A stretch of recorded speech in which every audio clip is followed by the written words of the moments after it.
それでは、いよいよ地下2階、新しいエリアも進めていきましょうか。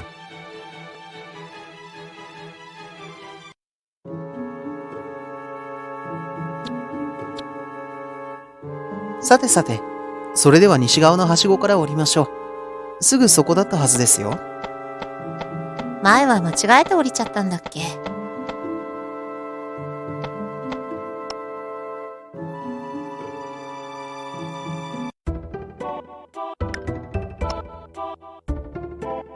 あら？違う人が立ってる。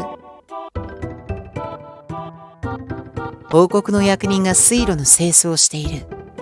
あんたたち冒険者が魔物を倒してくれるおかげで安心して仕事できるようになったぜ。ありがとな。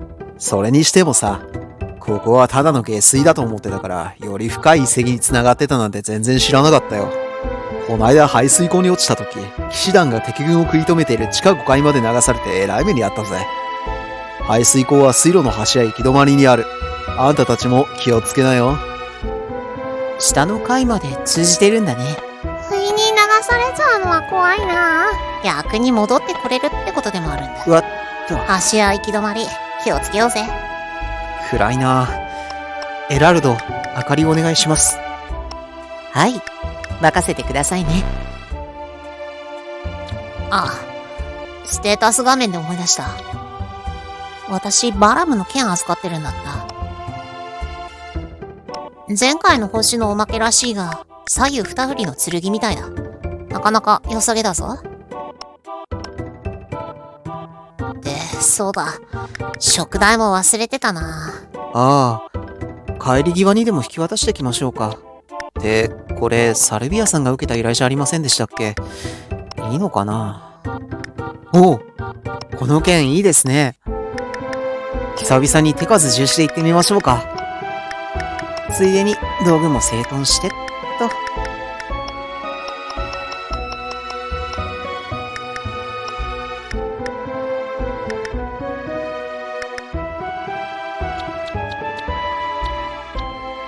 通路も広いね。北側から回ってみましょう。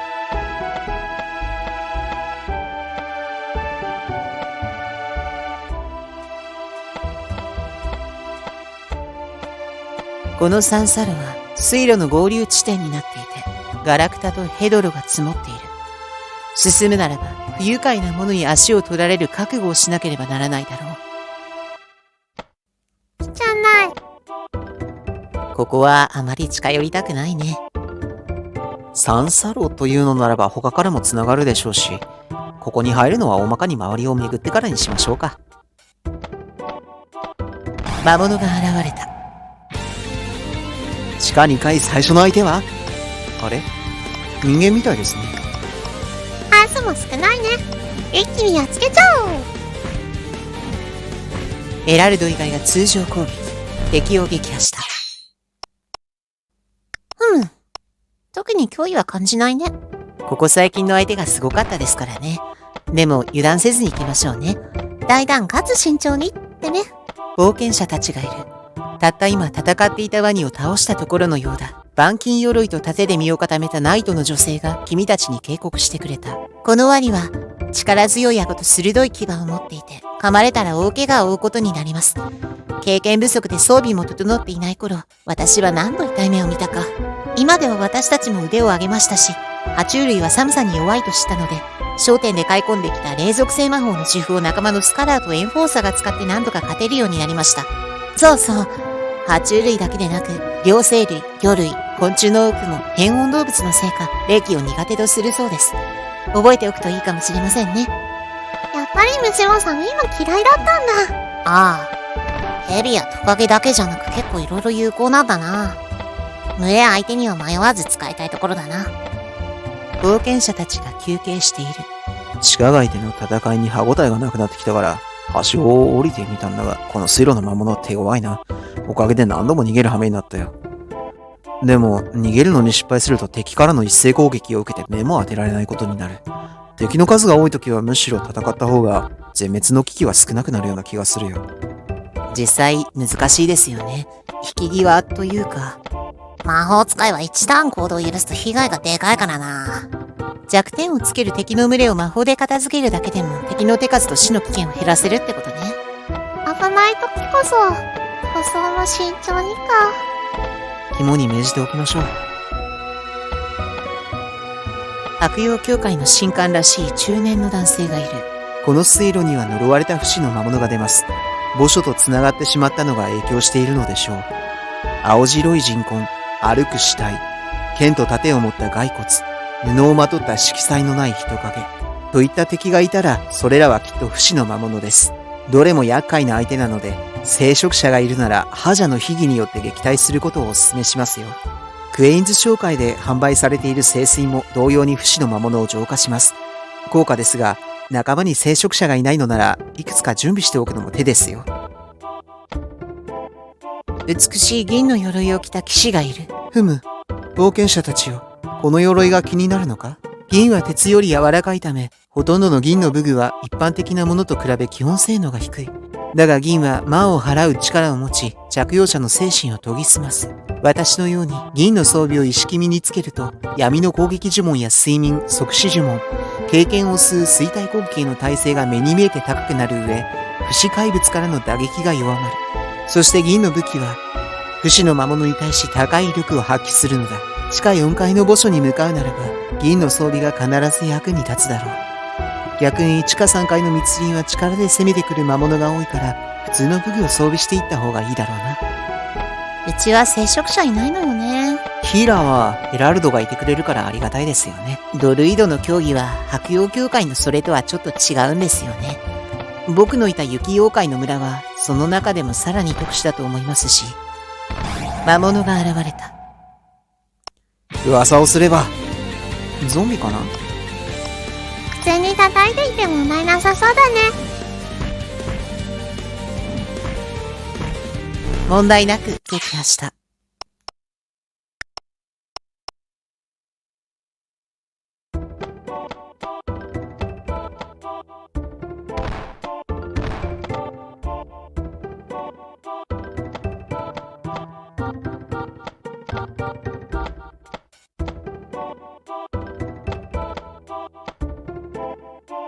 二人組の王国兵が水路を巡回している。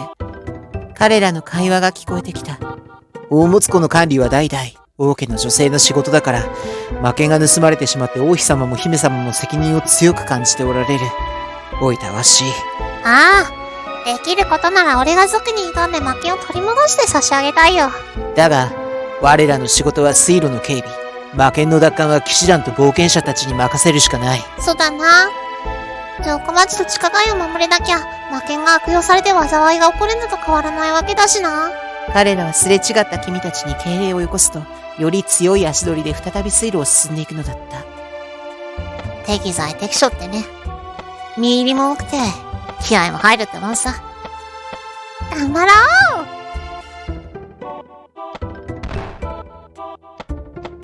魔術師学園の調査隊が休憩している。隊長らしい女性が退屈しのぎにと君たちに魔法の解説をしてくれた。元素魔法の気壁や自然魔法の加護といった味方の防御力を上げる呪文の多くは同時に無属性耐性も付与してくれますが、無属性とは何を指すのかを覚えておいた方がいいでしょう。無属性の攻撃とは火炎、霊気、闇、神聖のいずれの属性にも当てはまらない呪文や息などの特殊攻撃のことです。例を挙げると、神聖魔法の昇波、波動、自称魔法の身なぎ、赤棒などが無属性攻撃に該当します。地下3階の密林庭園は、無属性の呪文を使う敵の出現頻度が高いようです。事前にその耐性を知る手段を確認し、準備しておくと良いでしょう。総じて、僕の使う攻撃魔法は無属性が多いっていうことかな。天罰物理と、自然の力を使った物理作用、みたいな感じか？言えて妙だね。魔物が現れた。愛ずるものとガスの塊か。正面を倒します。他は任せますね。カズマがいたからに魔法を打つよ。僕も霊気が効かなかった場合に備えるね。ガスは確か燃えやすい。単体炎いきます。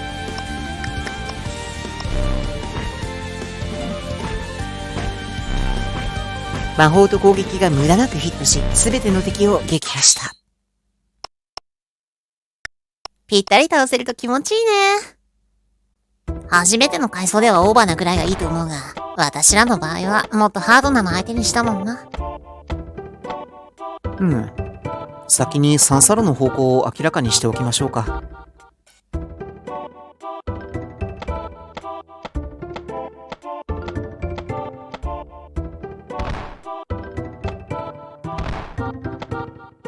義族ギルドのスカウトが壁を調べている。この水路のどっかに邪悪な黒ヤギ兄弟のアジトがあるはずなんだが、なかなか見つからねえんだ。連中はいわゆる悪魔崇拝者さ。獣人のような姿の護衛や気の荒い黒ヤギを連れていて、暗黒魔法を使うらしい。あんたたちも気をつけろよ。ここに奴らのアジトがあるのか。魔物が現れた。出たな、カビ。少し数が多いね。魔法で一掃かな。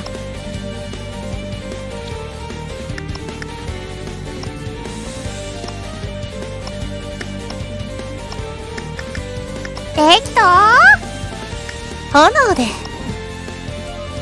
対処完了。やっつけた。二人とも楽しそうだな。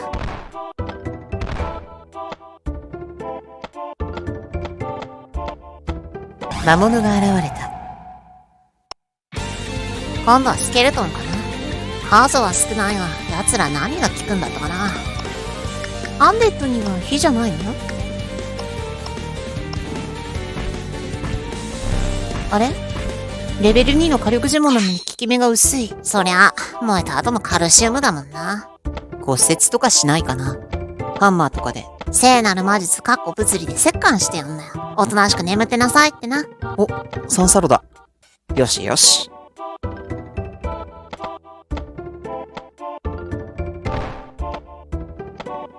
行商人らしき穏やかな風貌の青年が複数の大雲に囲まれている。君たちが助けに入ろうと駆け出した瞬間、青年は慣れた手つきで取り出した油瓶に松明の火をつけ、敵に向かって投げた。炎はすぐに燃え上がり、瞬く間に雲たちを焼き尽くしてしまった。青年は君たちに気づくと、にこやかに会釈をしてきた。僕を助けようとしてくれたのですね。ありがとうございます。皆さんのお手を煩わせずに済んでよかった。雲や多くの昆虫、毛皮のある動物、腐敗した歩く死体のような魔物は火に弱く、油瓶や火炎ダルで簡単に退治できますからね。でも逆に、カエルやワニといった泳ぎの得意な生物は水中に逃れて炎の威力を半減させてしまうようです。そういう魔物に襲われたら、僕みたいな一人旅のトレーダーは、煙玉でお茶を濁しながら戦うか、逃げるかした方が良さそうですね。手慣れているな。ショーンには持てる道具の数が多いから、その分武器の種類や攻撃アイテムで幅広い戦略を組める。戦利品集めるにも便利だしな。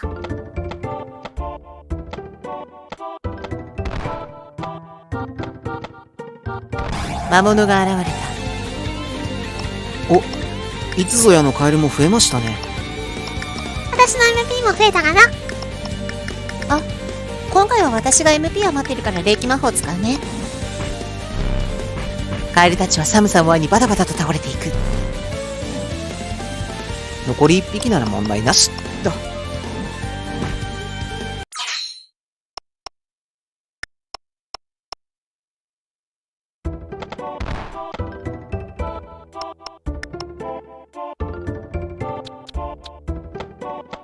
この区画は戦闘が続きます。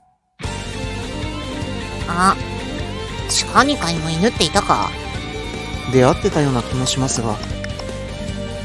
後ろの小悪魔っぽいの気になるな。私は敵公園に追いかけておこう。てやーおっと、意外にダフラ。敵の反撃で C と D が毒を受け。うわっせりゃ手応えが浅い。この数になれば倒せるかな。でも毒は長引かせたくないので、僕も魔法で攻撃しますね。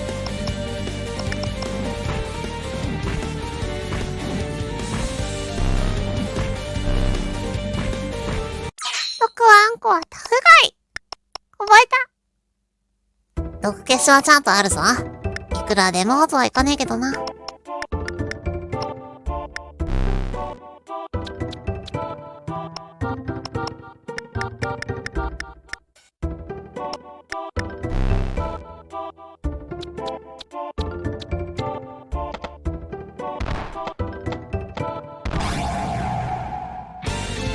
ガスとカビ。い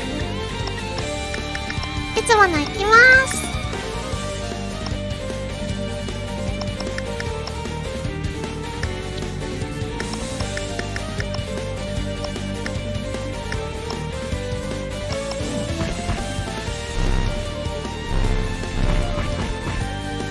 順調だね。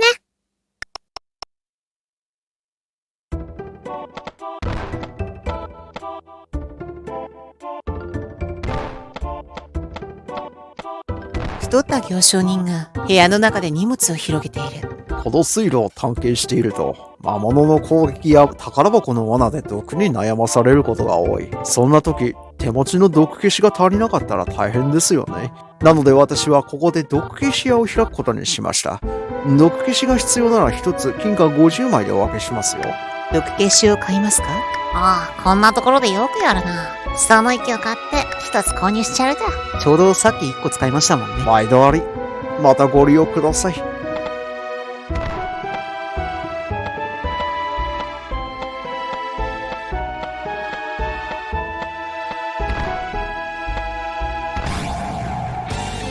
また骨だ。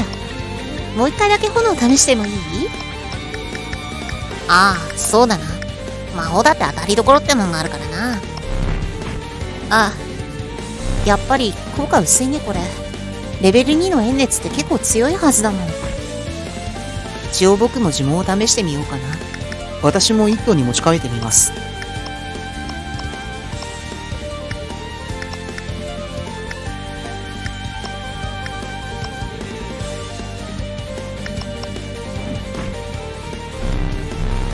おー。レベル1でも石がぶつかる方が骨には効くみたいね。すねとか痛いですもんね。弁慶さん。たくあんこ。手数を増やします。魔法を使っていきましょう。僕は防御を。後ろは任せろ。援護するね。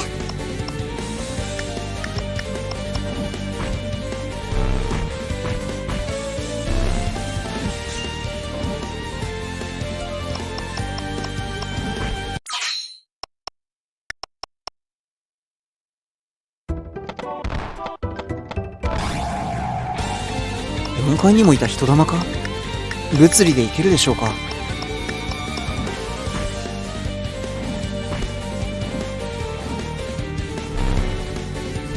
熱い。大丈夫か？雪をにゃにゃーねやつは厳しいかもな。エラルドは植物的な意味でも火が苦手そうだよね。正直暑いのは苦手かな。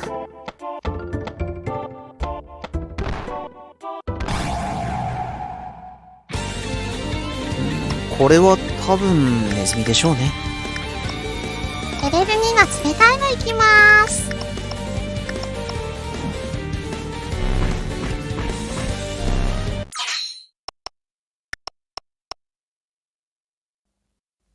これでこの辺は片付いたかな。あれ？もうちょっとあるな。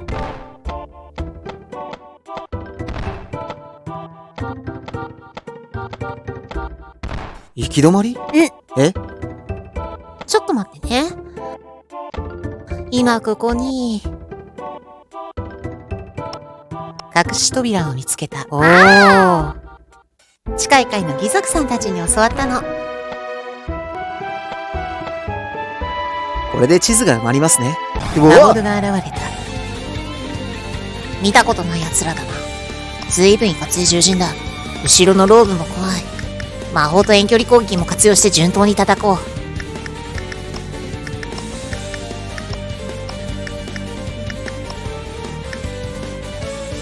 アリアの熱戦が集団にヒット。敵前衛壊滅。炎がよく効くわ。ああ、毛の多い奴ら大変だよ。シンシアの3歴。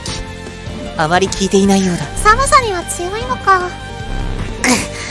敵もやるな。レベル2の闇魔王。私もこの間覚えたばっかりのやつ。黒柳教団侮り方し。魔力の差ってやつを見せてあげるわ。僕もちょっと強いのいくよ。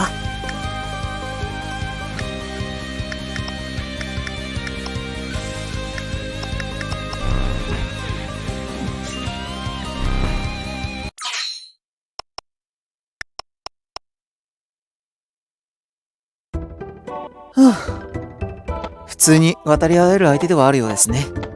ああ、修行の成果だな。さて、今度は下側をおっと。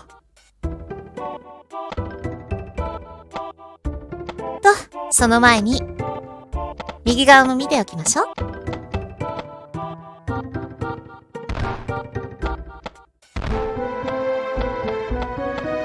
魔物が現れた。ゾンビかな。2体だけなら。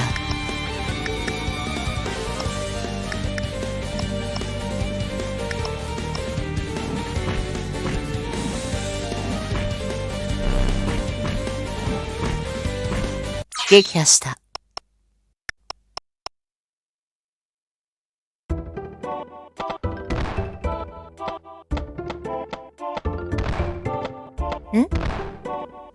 はあ？今何か。ほらね。感覚が冴えてますね。ふふふ。魔物が現れた。オッケー。ガンガン行きましょう。僕も全体攻撃魔法を使用するね。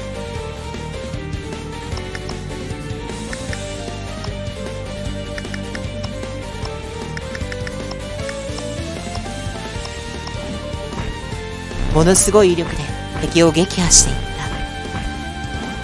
た。弱点つくと、すごい攻撃力になるね。魔法の強みだよな。